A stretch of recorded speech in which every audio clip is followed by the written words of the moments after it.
ನಮಸ್ಕಾರ ವೀಕ್ಷಕರ, ನಿಮ್ಮೆಲ್ಲರಿಗೂ ಕೂಡ ನಮ್ಮ ಜ್ಯೋತಿಷ್ಯ ದರ್ಶನ ಯೂಟ್ಯೂಬ್ ಚಾನೆಲ್ಗೆ ಸ್ವಾಗತ. ನಿಮ್ಮ ಜೀವನದಲ್ಲಿ ಶತ್ರುಗಳ ಕಾಟ ಹೆಚ್ಚಾಗಿದೆಯೇ? ನೀವು ಎಷ್ಟೇ ಒಳ್ಳೆಯ ಕೆಲಸ ಮಾಡಿದರೂ ಕೆಲವರು ನಿಮ್ಮ ವಿರುದ್ಧ ಮಾತನಾಡುತ್ತಿದ್ದಾರೆಯೇ? ನಿಮ್ಮ ಯಶಸ್ಸನ್ನು ನೋಡಿ ಅಸೂಯೆ ಪಟ್ಟು ಅಡ್ಡಿ ಉಂಟು ಮಾಡುವವರು ಇದ್ದಾರೆಯೇ?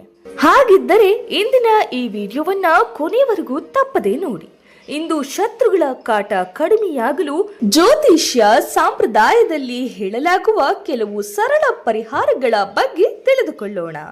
ಮೊದಲನೆಯದಾಗಿ, ಶತ್ರುಗಳು ಏಕೆ ಉಂಟಾಗುತ್ತಾರೆ ಎಂಬುದನ್ನ ತಿಳಿದುಕೊಳ್ಳಬೇಕು. ಪ್ರತಿಯೊಬ್ಬರ ಜೀವನದಲ್ಲೂ ಸ್ನೇಹಿತರಾಗಿರುವಂತೆ ವಿರೋಧಿಗಳು ಇರುತ್ತಾರೆ.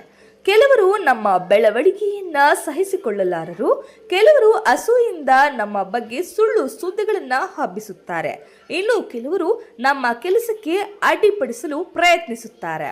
ಜ್ಯೋತಿಷ್ಯ ಶಾಸ್ತ್ರದ ಪ್ರಕಾರ 6ನೇ ಭಾವವು ಶತ್ರು, ಸಾಲ ಮತ್ತು ರೋಗವನ್ನ ಸೂಚಿಸುತ್ತದೆ.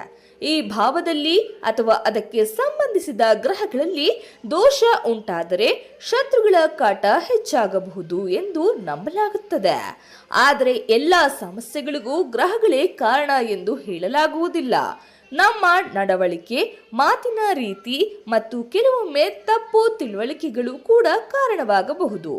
ಈಗ ಮನೆಯಲ್ಲಿಯೇ ಮಾಡಬಹುದಾದಂತಹ ಕೆಲವು ಸರಳ ಪರಿಹಾರಗಳನ್ನ ನೋಡೋಣ ಬನ್ನಿ.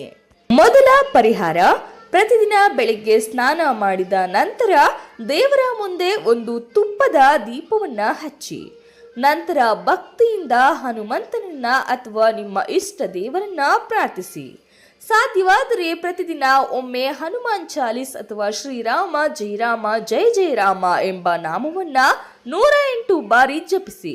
ಭಕ್ತರ ನಂಬಿಕೆಯ ಪ್ರಕಾರ ಇದು ಮನಸ್ಸಿಗೆ ಧೈರ್ಯ ಮತ್ತು ಆತ್ಮವಿಶ್ವಾಸವನ್ನ ಹೆಚ್ಚಿಸುತ್ತದೆ.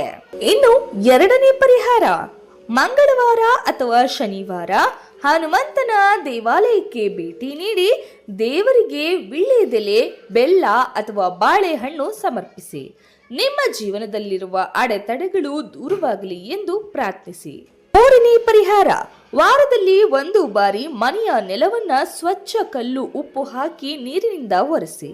ಅನೇಕರು ಇದರಿಂದ ಮನೆಯಲ್ಲಿರುವ ನಕಾರಾತ್ಮಕ ವಾತಾವರಣ ಕಡಿಮೆಯಾಗುತ್ತದೆ ಎಂದು ನಂಬುತ್ತಾರೆ. 4ನೇ ಪರಿಹಾರ, ಶನಿವಾರ ಸಂಜೆ ಎಳ್ಳೆಣ್ಣೆಯ ದೀಪವನ್ನ ಹಚ್ಚಿ ಶನಿ ದೇವರನ್ನ ಪ್ರಾರ್ಥಿಸಿ. ನಂತರ ಅಗತ್ಯವಿರುವವರಿಗೆ ಸಾಧ್ಯವಾದಷ್ಟು ದಾನ ಮಾಡಿ. ದಾನವು ಮನಸ್ಸಿನ ಶುದ್ಧತೆಯನ್ನ ಹೆಚ್ಚಿಸುತ್ತದೆ ಎಂದು ಶಾಸ್ತ್ರಗಳು ಹೇಳಲಾಗುತ್ತದೆ. 5ನೇ ಪರಿಹಾರ, ಪ್ರತಿದಿನ ಬೆಳಿಗ್ಗೆ ಮನೆಯಿಂದ ಹೊರಡುವ ಮೊದಲು 1 ನಿಮಿಷ ಕಣ್ಣು ಮುಚ್ಚಿ ನನ್ನ ಜೀವನದಲ್ಲಿ ಶಾಂತಿ ಇರಲಿ, ನನ್ನ ಶತ್ರುಗಳಿಗೂ ಸಮೃದ್ಧಿ ಬರಲಿ ಎಂದು ಮನಸ್ಸಿನಲ್ಲಿ ಪ್ರಾರ್ಥಿಸಿ.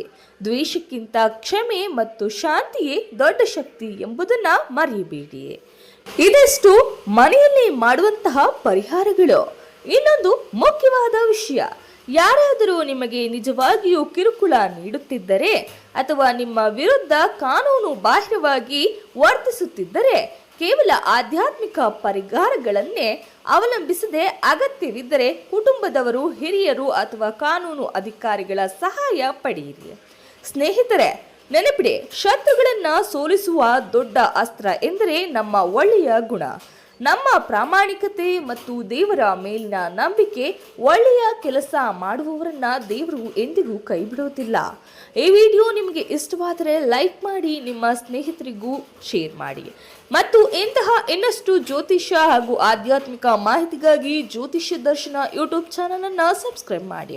ನಿಮ್ಮ ವೈಯಕ್ತಿಕ ಜಾತಕ, ಶತ್ರುನಾಶ, ವಿವಾಹ, ಉದ್ಯೋಗ, ಹಣಕಾಸು, ಆರೋಗ್ಯ ಅಥವಾ ಯಾವುದೇ ಜ್ಯೋತಿಷ್ಯ ಸಮಸ್ಯೆಗೆ ವೈಯಕ್ತಿಕ ಸಲಹೆ ಬೇಕಾದರೆ ನಮ್ಮ ವಾಟ್ಸ್ಆಪ್ ಸಂಖ್ಯೆ 9019054347 ಈ ನಂಬರ್ಗೆ ವಾಟ್ಸ್ಆಪ್ನಲ್ಲಿ ಹಾಯ್ ಅಥವಾ ನಿಮ್ಮ ಸಮಸ್ಯೆಯನ್ನ ಮೆಸೇಜ್ ಮಾಡಿ.